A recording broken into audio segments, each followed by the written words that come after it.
Hey everyone, and welcome to another episode of our athlete series for the Teenage CrossFit Games by Pit Teen Throwdown. Today we are talking all about recovery. Kalamazoo, Chiro, and rehab and specialized performance rehab are two rehab practices that are looking to change the definition of traditional chiropractic and physical therapy. Their collective approach focuses on the why behind pain and lack of mobility and performance. When they focus on the why behind the problem, we get to the root cause of the issue and truly make it a problem of the past. Where other practices, they focus on just treating the site of pain, they focus on pulling back all of the layers to keep CrossFit athletes like yourself moving as good as possible for as long as you want to compete. I'm now joined with Anthony Kopp with Kalamazoo Chiropractic and Rehabilitation and JC Aikenhead with Specialized Performance Rehab, both here to talk about recovery, prepping to compete. A very important topic, especially with these teen athletes. First and foremost, how long have you guys been working with this group for? And what are some of like those most important things that you see with working with teens? Yeah. I've been involved in CrossFit for 14 years now, coached for about 10. So kind of seen the whole teen thing explode over the past 6, 7 years. Um, Really, the biggest thing is kind of preparation, preparation going into the competition, just being able to take care of yourself. They're all super athletic, super talented, but having the knowledge to keep your body in the best shape possible Mhm. is the biggest thing that I think needs to be addressed in this kind of age group. Sure. What about you, JC? I've been involved in CrossFit for about 8 years. It was actually Anthony that got me into it, and we started together. And I coached at a gym for a little bit, and now I'm a hobbyist. I knock around and I treat. I go to 4 or 5 different gyms, and I treat the people in those gyms. So I'm still in the area, not super competitive anymore. For me, it's the biggest thing that I see kind of across the board is making sure that everyone has the right capacity and the right joint control to hang out in ranges for long periods of time when they're competing. When we don't Mm. have that control and they don't have that capacity to actually own those movements and maintain control throughout the entirety of the movements, that's where I start to see injuries start to happen, overuse and compensations and all those buzzwords that we know. So that's what we focus on, and that's what we're here to talk about, and that's how we treat our people. Yeah, and I think it's so important specifically with the teen athletes because their bodies are still young, they're still changing. And I'm curious when it comes to just people you guys work with in general. I'm sure you've seen a variety of different movement patterns and the way that each individual body works. So, what are some of those common movement patterns that you do see that aren't entirely efficient and what are some ways that you fix them to make them more efficient? For me, the biggest one is low back injuries. CrossFit is very posterior chain dominant. People like to extend their spines, do everything, get their arms overhead, butterfly pull-ups, kip swings and muscle ups just creates this extension pattern. So getting people to realize that that's not the most efficient way to keep your body healthy, to train longer, to get better, has been the biggest thing for me. Um, yeah, that's probably 80% of what I treat is just fixing that pattern.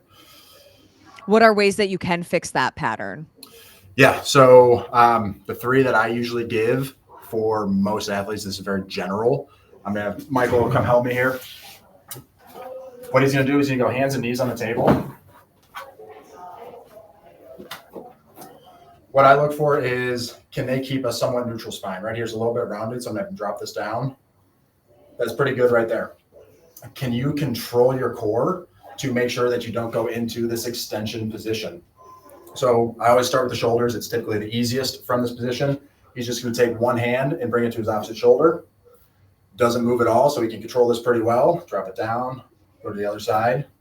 So this is very level one, go ahead, relax, basic stuff. For CrossFit athletes, especially higher level, I like to do more physically demanding things. So he's going to tuck his toes. He's going to lift his knees 3 inches off the ground, maintaining that quote unquote neutral spine as neutral as possible. All he's going to do is lift 1 foot 2 inches off the ground. pretty good. What I'm looking for is, does the pelvis move? Does the shoulders move? Go ahead and come back down, go to the other side. Not too bad. Go ahead and relax.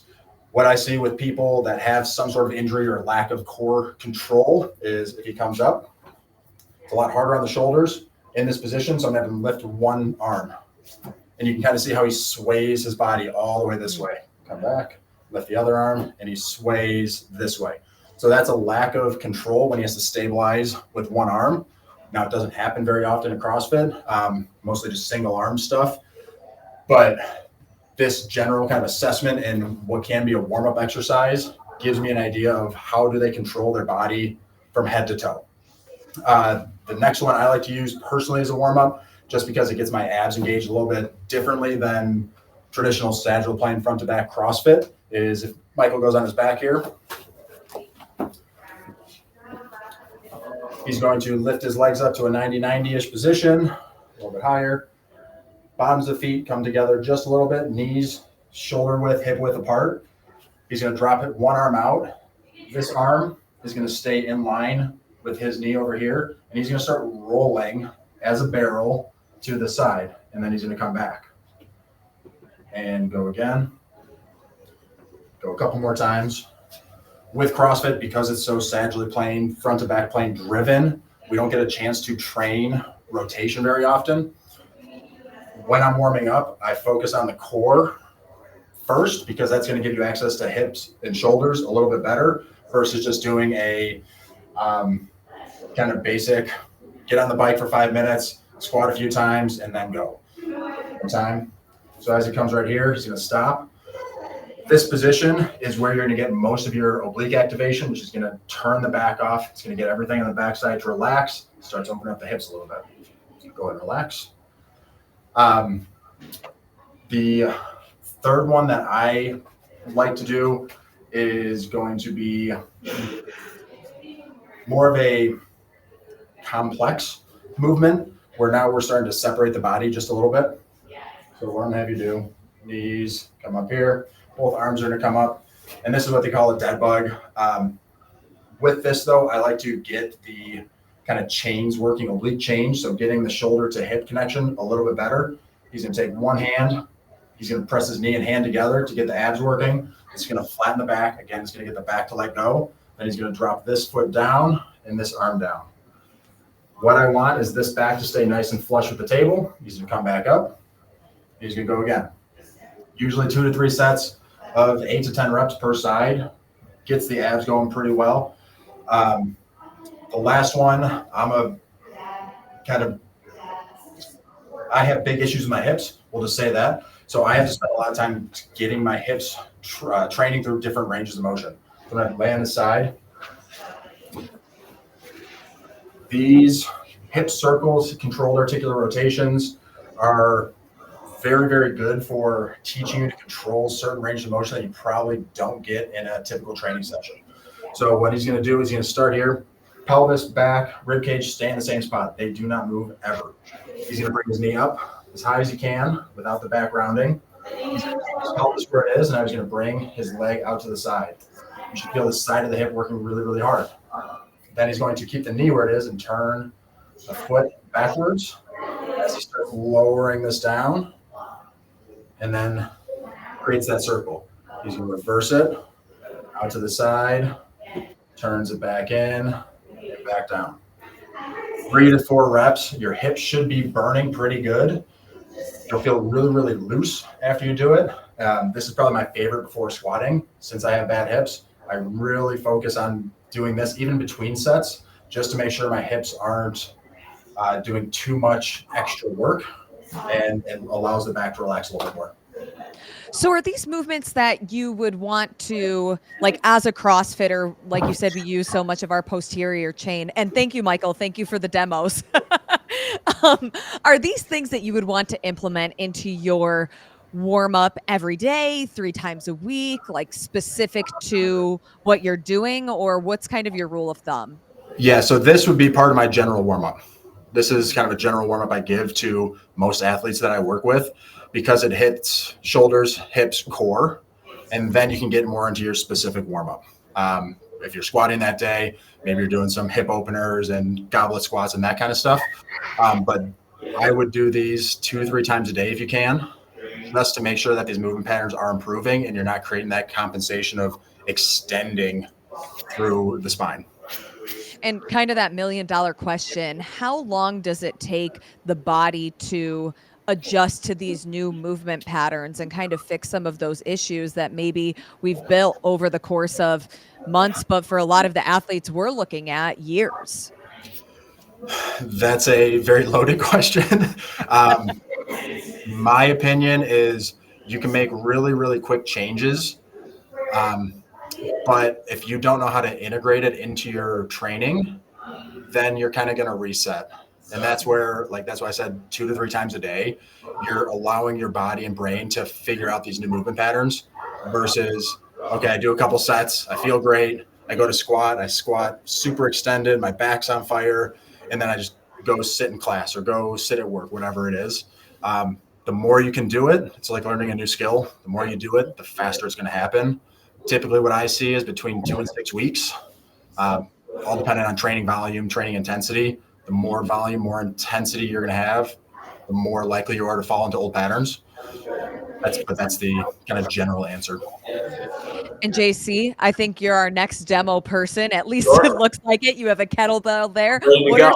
What are some of the warm-ups that you love, and what are some of those movement patterns that they are fixing?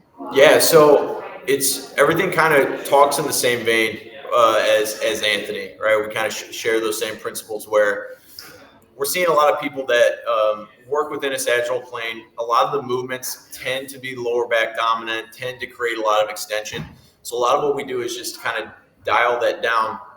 For me, one of the best ways for warming up and definitely cooling down as well is making sure that we're getting enough breathing patterns into certain spots of tightness and tension.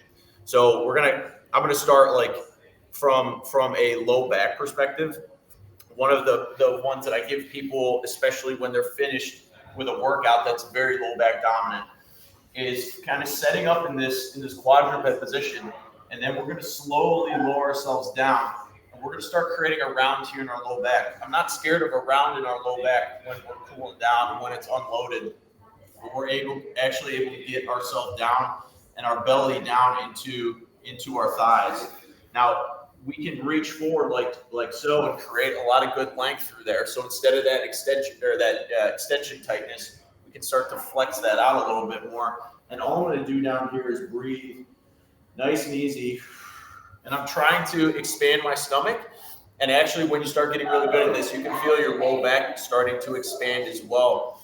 And getting breath and getting expansion in those areas is going to help tone down some of those muscles that are going to tend to be dominant, shortened, and tightened after workouts. We can kind of roll right into a similar thing for like shoulders or pecs. A lot of the shoulder issues that I'm seeing in people recently have been pec tightness that's either pulling them forward or pulling them out of position. And one of the things that I like to do with these people is same premise, same idea. Just give them scenarios that we're going to allow the tightness to die down a little bit, and then we breathe into that area in order to kind of naturally lengthen that create space and naturally lengthen that area. So one of the ones I like for this is we take a kettlebell and we're actually going to protract. So I'm going to push that up towards the ceiling. I'm going to have a little bit of tension in my pec, not a ton, and I'm going to relax my head. I'm going to push that up, and then I'm going to breathe into the space that's getting created here. We should not feel a lot of tension through our pec here, but we should feel the muscle loosen up slightly. And then we're going to try to breathe into our chest wall to create that length that we're looking for. And then lastly, per Anthony's idea, which is exactly how I treat people too, we're going to want to create some rotation.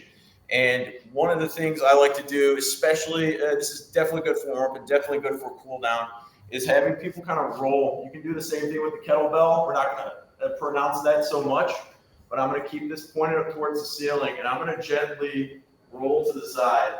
This is a really good one to hit kind of the full body.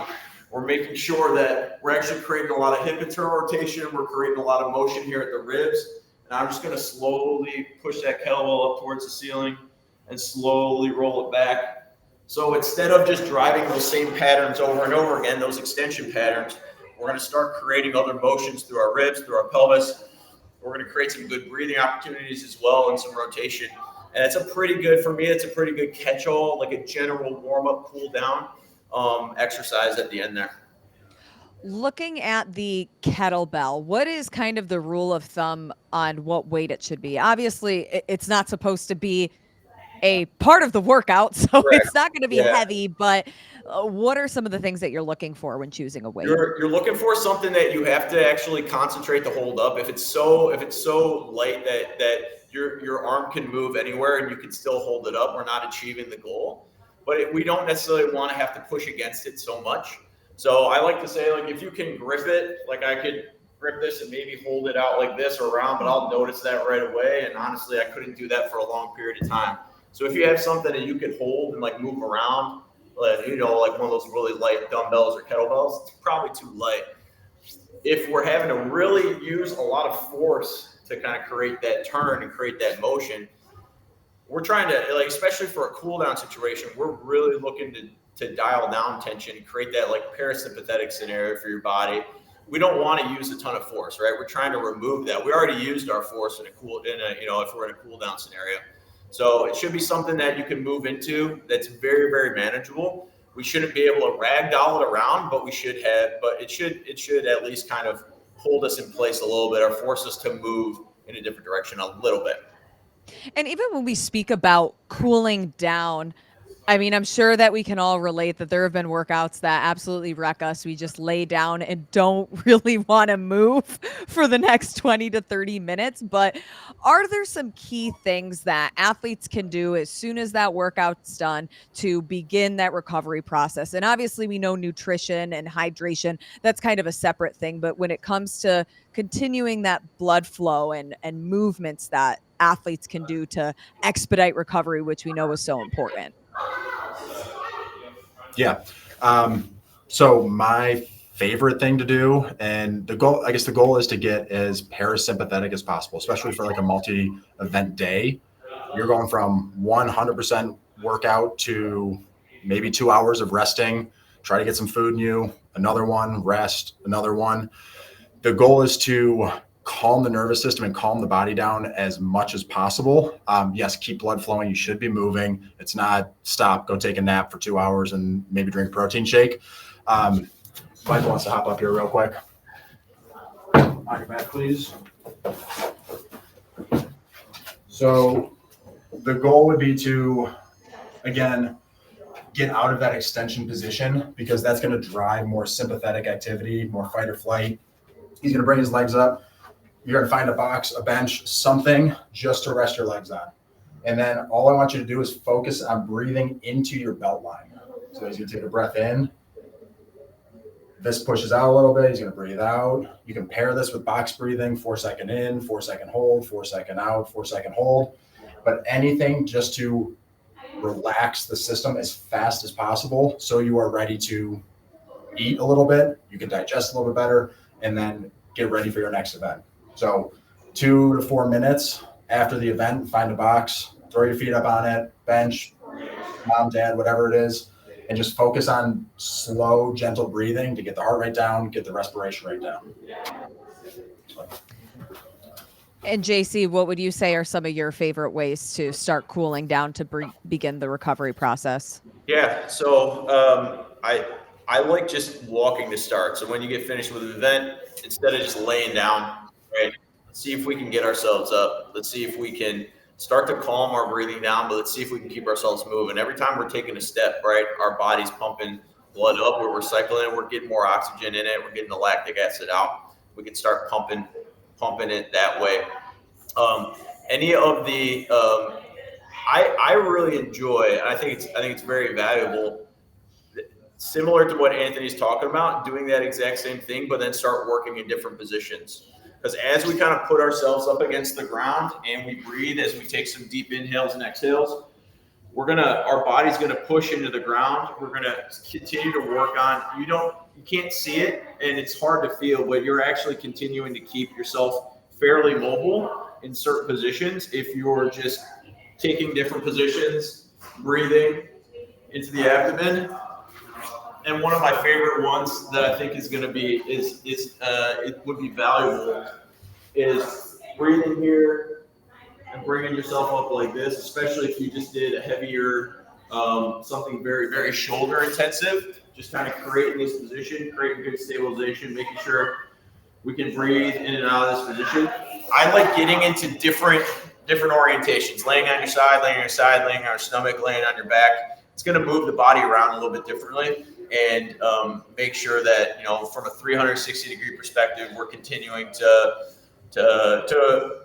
pump out blood, we're maintaining mobility, and we don't necessarily know it all the time, but the more we can breathe in different positions, it's gonna move our body more than we actually know. So, And just in general, how do all of these warm-ups, cool downs, making sure that we're doing them the right way, how does this all really link with recovery when it comes to having movement efficiency? Yeah. So my definition of movement efficiency is, do all the joints do what they're supposed to do? So I'm a terrible squatter. I have terrible hips, played hockey for 15 years. So my low back takes a lot of the load when I squat. That is not very efficient. Squat should be a leg driven movement. Torso should be pretty locked in. If most people know what a butt wink is, when you butt wink, that's the hips running out of room. The hips are very inefficient in what they need to do. So your back has to do more work and your back has to move. So building these movement patterns, being able to breathe properly, having the hips, they need a full capacity for the exercise you're going to be doing. This is just low level stuff. You can build, even like lunging can be a very, very good way to build hip rotation, hip mobility. So having someone that can really identify what you need to improve the movement patterns that you don't have is what's going to make you more efficient in the CrossFit space. More efficient movement equals less energy expended, equals better recovery. Something that we all want is better recovery. I'm watching, like when I watch both of you have these movements and what you need to do, I'm already taking mental notes because I need each and every single one of these into my routine.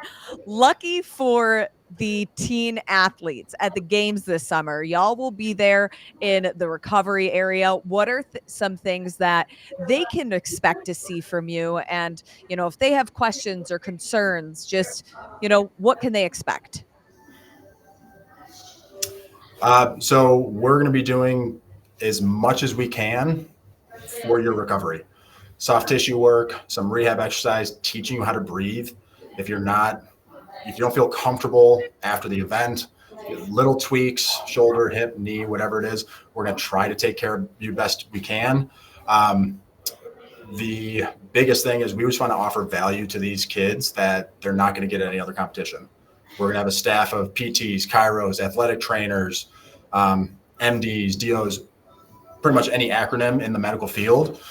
We want to give these kids the best experience possible and give them as much treatment as we can in the time that we can meet with them.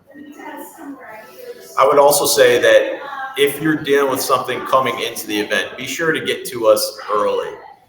It's a lot easier for us to attack something before you go out and tire it out or put a lot of stress through a joint, a muscle tendon ligament. So if you're coming in with something, or if you feel tightness or a muscle group that just doesn't feel right, let's be sure to get into us early. I think we're going to have something where you can actually schedule or kind of reserve spots. So be sure to reserve your spot so you can come in, you can have our undivided attention. We do really good work when we don't have 18 things going on and we can focus on one person and get you as far as we can within that period of time. But it becomes a little harder when there's a line going out the door. People are coming up to us next to us, asking us for Band-Aids and stuff. And we start to start to get a little distracted. So I highly recommend, if likely a lot of people will be carrying some injury on some level coming in, whether it's overuse or tightness, tension, whatever it is. Just even if you think it's nothing, I highly recommend, because we're going to be there anyways, I highly recommend that you use us. You just schedule that appointment, get on in, and we can see what we can do for you to get you through the competition. as best as you can and help you perform as best as you can, and make sure that whatever it is doesn't become something in the future. Mm-hmm. And as these athletes are watching this series and this video, this will be before the games. What is the best way that they can, consume content to go in a deeper dive if they want to learn more about this, or even maybe connect or reach out to you guys beforehand? What is the best way? Yeah, for me, it's Instagram. Kalamazoo Chiro Rehab is the handle. I will answer any and all questions. Just shoot me a DM. That's the easiest, most effective way to get to me. If you want to see certain content, shoot me a DM. I'll make it as fast as possible. I just want to be a resource for you guys and get you through the week, and then hopefully training before and after goes well. And for me, you can find me also on Instagram. That is also the best way. That's at Specialized Rehab. Same exact thing. I hope to hear from as many of you guys as possible. I would love to. I mean, even if it's something like jumping on a phone call with you guys, just to hear a little bit more what's going on and see if we could kind of plan something, kind of as you're prepping for going to the competition. I'm more than happy. Would be very, very happy and honored to do that. So please hit me up, or at least if you see this, hit me up and say hello. I'd love to hear from you. Awesome. JC, Anthony, thank you guys so much. Our recovery gurus that are helping us with everything pre and post. The games is going to be amazing. I can't wait to see you both there, and enjoy the lead up. Thank you. Thanks so much.